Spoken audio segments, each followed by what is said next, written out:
Yo, halo guys, balik lagi bersama gue di sini di channel Estoku. Nah, sekarang kita akan lanjut lagi bahas Futopia episode yang keempat. Nah, buat kalian yang mungkin sudah nonton, nah sekarang kita akan bahas ya. Tapi buat kalian yang belum nonton, ini spoiler alert. Jadi, gue bakal ngingetin mulai dari sekarang ya, supaya mungkin kalian gak mau kena spoiler. Tanpa lama-lama lagi, mari kita langsung saja ke videonya. Let's go! Di scene awal ada seorang produser di sebuah perusahaan game bernama Maxsoft yang menyewa jasa detektif Narumi untuk menangani kasus ancaman pembunuhan serta melindungi Kazamatsuri Megu. Nah, Kazamatsuri ini dia adalah semacam maskot dalam sebuah permainan bernama Monster Eldorado. Game ini itu berlatar atau terinspirasi dari kota Futo. Ya, mirip-mirip seperti game Versus. Kalau kalian tahu Tekken, nah seperti itu. Game ini sangat populer di kalangan masyarakat Futo. Namun, dia itu bukan hanya maskot saja. Ternyata sekarang dia sudah menjadi seorang idol yang memiliki banyak penggemar. Jadi di sini ancaman pembunuhannya itu pelakunya bakal melakukan aksi kejahatannya ketika acara perayaan 3 tahun game tersebut.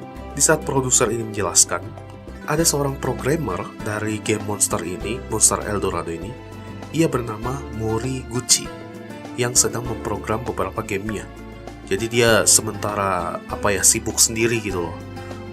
Dia ini seorang perempuan, namun penampilannya terlihat seperti laki-laki alias tomboy. Tapi yang anehnya di sini, produser ini tuh nggak mau melibatin polisi terhadap kasus ini. Kenapa ya?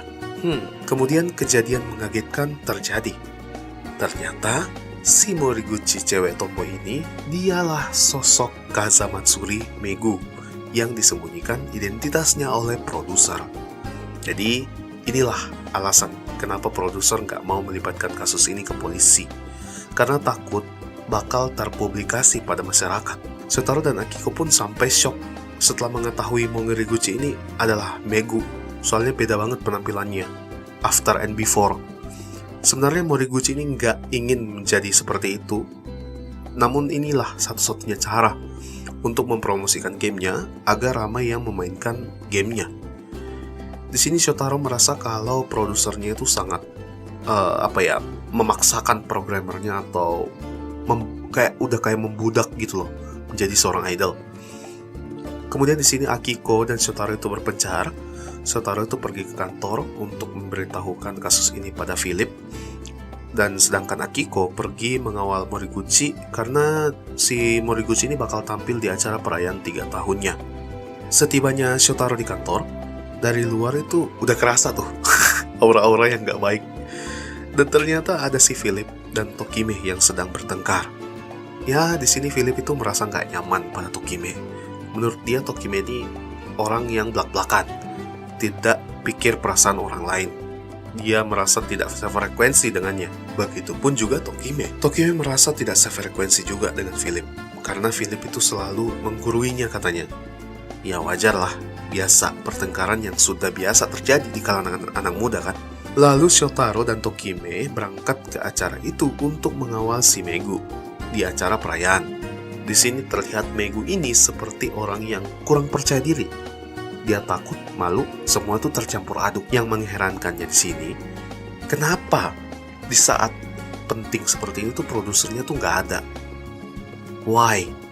Padahal kan ini demi perusahaan dia juga. Sungguh mencurigakan kan?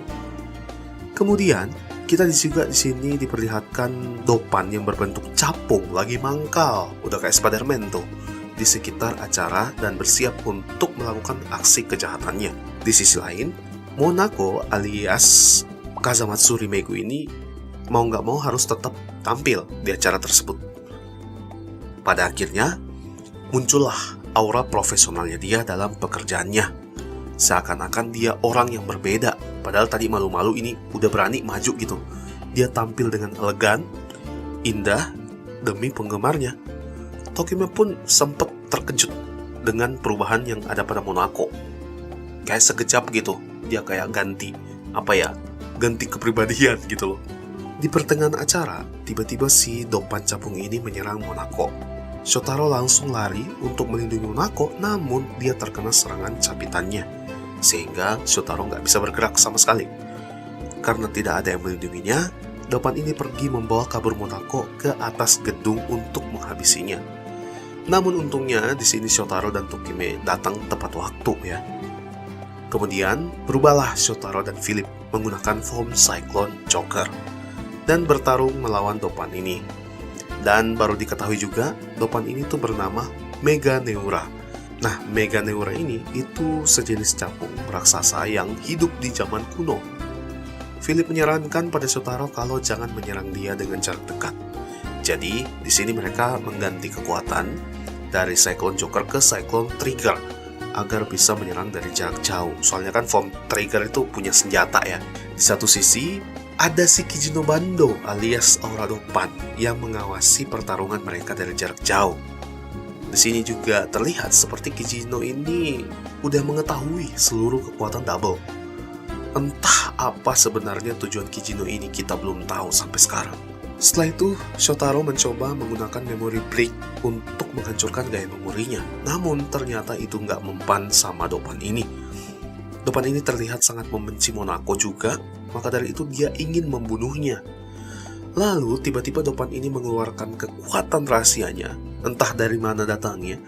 Kalau dilihat-lihat ini seperti menekan gaya gravitasi ya, atau memanipulasi gaya gravitasi, yang membuat Shotaro dan kawan-kawannya itu nggak bisa bergerak sama sekali. Baru juga diketahui belakangan, kalau ternyata Doppan itu bukanlah Doppan biasa. Mungkin saja dia adalah Haikdo, menurut Kijino Bando. Maksud dari Haikdo mungkin Haikdoppan kali ya. Di sini Shotaro hampir terkena serangan Doppan ini. Kemudian Shotaro mengganti memori trigger ke memori metal agar bisa menyerangnya dari jarak dekat. Di saat Shotaro lagi bertarung, tiba-tiba si Tokime ini tuh kayak dikendalikan gitu oleh seseorang dari jarak jauh, sehingga dia meninggalkan Akiko dan Monako yang lagi pingsan. Apa jangan-jangan ini perbuatan Bando ya? Karena sudah nggak ada yang melindungi Monako, Doppan ini tuh mengambil kesempatan untuk menyerangnya. Namun untungnya Shotaro berhasil melindunginya dengan cepat, lalu menggunakan memory brick untuk mengalahkannya, memakai jurus metal Cyclone. Tapi sayang sekali, ternyata Doppan ini kabur. Dan terlihat juga di sini kalau Bando ini telah kecewa pada Tokime karena sekarang dia berada di pihak Kamen Rider. Gue tuh jadi makin penasaran loh. Tokime ini masa lalunya seperti apa? Apa jangan-jangan Tokime ini adiknya si Bando ya? Karena sudah aman, Shotaro pergi ke Tokime untuk menjelaskan atau memberikan beberapa sedikit nasihat kalau jangan pernah membuat klien dalam bahaya apapun yang terjadi. Tapi kan di sini Tokime meninggalkan si Akiko sama Monako itu bukan karena keinginannya. Kayak dia tuh dikendalikan, mungkin Shotaro nggak tahu kali ya. Kemudian menyuruh Akiko juga meminta bantuan pada kepolisian, termasuk Terui, untuk menangani kasus ini. Tapi gue kaget juga di sini dan nggak sadar. Shotaro tuh pingsan tiba-tiba, itu karena dia terkena serangan sebelumnya pada Doppan. Nah itu gue pun yang nonton tuh kayak nggak sadar kok bisa dia kena ya. Dan serangannya tuh cukup parah, hingga membuat Shotaro ini langsung nggak sadarkan diri gitu. Philip pun terlihat kayak kesel, makin kesel sama Tokime. Dia menyalahkan Tokime karena gara-gara dia lah Shotaro sampai terluka. Ya ampun, ini perselisihan antara Philip dan Tokime ini makin menjadi ya lama-lama. So ya guys, itu aja di episode kali ini. Jujur gue suka banget dengan anime ini. Dan tiap episodenya tuh nggak bosen ya. Dan ini menurut personal opinion gue sebagai penggemar Kamen Rider Double tuh, gue kasih salut terhadap studio Kaya yang menggarap anime ini.